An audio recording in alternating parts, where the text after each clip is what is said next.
السلام علیکم. آج 9 بجے میں آپ کو خوش آمدید کہیں گے. میں ہوں کرن رضوی اور میں ہوں مونس رضا. ہیڈ لائنز آپ نے ملاحظہ کی. بلیٹن میں سب سے پہلے شامل کریں گے پاک فوج کے حوالے سے خبر.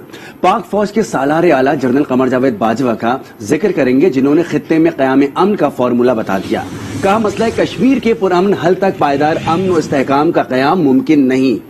قومی اسمبلی کی پارلیمانی کمیٹی برائے دفاع اور امور کشمیر کے وفد نے GHQ کا دورہ کیا. پارلیمانی وفد کو سرحدی اور سیکیورٹی صورتحال پر تفصیلی بریفنگ دی گئی. آرمی چیف نے کہا کہ تمام چیلنجز کے باوجود آج پاکستان کی سرحدیں محفوظ ہیں. ہم کسی بھی صورتحال سے نمٹنے کے لیے تیار ہیں.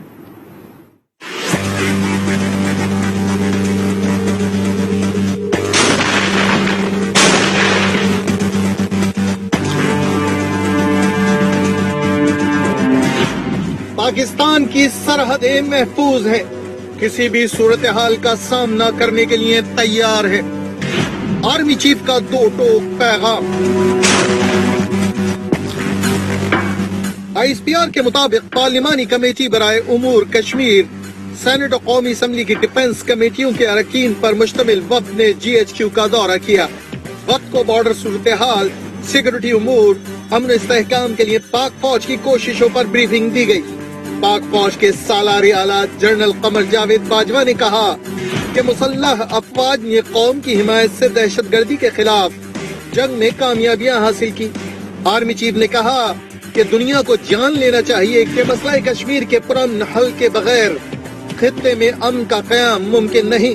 مغربی سرحدوں پر بروقت انتظامات اور اقدامات کی وجہ سے پاکستان کی سرحدیں محفوظ ہیں. آرمی چیف نے کہا کہ خطے کی دیر پر ترقی کے لیے افغانستان میں امن بہت اہم ہے.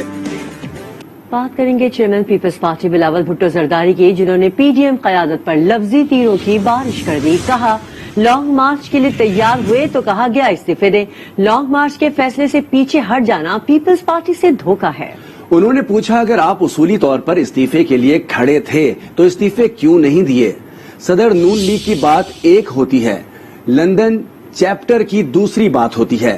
کراچی میں ہونے والے PDM جلسے پر بھی تنقید کی. کہا یہ افغانستان نہیں کراچی ہے. خواتین کو جلسے میں آنے سے کیسے روکا جا سکتا ہے؟ پاکستان پیپلز پارٹی نے یوسف رضا گیلانی صاحب کو نیشنل اسمبلی سے سینیٹر منتخب کروا دیا تو ہم نے پورا ملک کو دکھا دیا تھا، ایک طریقہ دکھا دیا تھا کہ ہم وزیر اعظم خان صاحب کو بھی نکال سکتے. اگر آج ہم پہ مسلط ہے تو کچھ دوسروں کی وجہ سے اور کچھ ہمارے اپنوں کی وجہ سے. اصولاً استعفیٰ ہی دینا چاہیے، وہی ان کا مسئلہ تھا. لیکن اگر نہیں دے رہے ہیں تو ان کے ووٹ ضائع پڑ رہے ہیں نیشنل اسمبلی میں. وہ ذرا اس کام کے لیے ہمارے ساتھ ہے. جب ہم نے یہ راستہ آپ کو دکھا دیا کہ حکومت کو ہم نکال سکتے ہیں تو پھر آپ لانگ مارچ سے بھی پیچھے ہٹتے ہیں، آپ استعفے کی باتیں کرنے شروع کر دیتے ہیں. تو اس سے حکومت کو فائدہ ہوتا ہے، نقصان نہیں. جلسہ زیادہ کامیاب ہوتا اگر وہ عورتوں کو اجازت دیتے اپنا جلسہ میں حصہ لینے میں. یہ تو افغانستان نہیں ہے. اسلام نے اجازت دی تھی کہ عورت اگر کاروبار کرنا چاہے تو کاروبار کرے، اگر جنگ کرنی چاہے تو جنگ لیڈ کرے. تو اسلام مثالیں دیتے ہیں اور یہ اسلام کے پہلے سوچ ہوتے ہیں جو عورت کو معاشرے میں، سیاست میں، معیشت میں وہ جگہ نہیں دینا چاہتے ہیں. تو شاید ایک یہ وجہ ہوگا کہ کراچی نے ریجیکٹ کیا، وہ امپریشن نہیں جا سکا جو ماضی نے کیا تھا. مزاحمت نہ مفاہمت، صرف شفاف الیکشن. شہباز شریف نے مطالبہ کر دیا. مزار قائد پر حاضری کے بعد گفتگو میں اپوزیشن لیڈر شہباز شریف کا کہنا تھا کہ موجودہ حکومت سلیکٹڈ ہے، وہ چور دروازے سے آئی. اسٹیبلشمنٹ سے اس حکومت سے زیادہ کسی کو سپورٹ نہیں ملی. آئندہ حکومت ملی تو کراچی کو پیرس بنا دیں گے. نہ مفاہمت نہ مزاحمت، ہمیں شفاف الیکشن چاہیے، ہمیں قانون کی حکمرانی چاہیے. اس میں تو کوئی دو رائے نہیں کہ موجودہ حکومت ایک سلیکٹڈ حکومت ہے، چور دروازے سے آئی ہے. مجھے نہیں یاد پڑتا کہ 74 سال میں اسٹیبلشمنٹ نے کسی بھی حکومت کو اتنی سپورٹ کی ہو جتنی ان 3 سالوں میں اس نالائق ترین حکومت کی. کراچی پاکستان کا روشنیوں کا شہر ہے. کراچی دراصل پاکستان کے لیے اس حوالے سے ماں کا درجہ رکھتی ہے. ستیلی ماں کا سلوک کیا ہم نے 74 سالوں میں. اگر رب نے موقع دیا تو ہم ایک جماعت کے علاوہ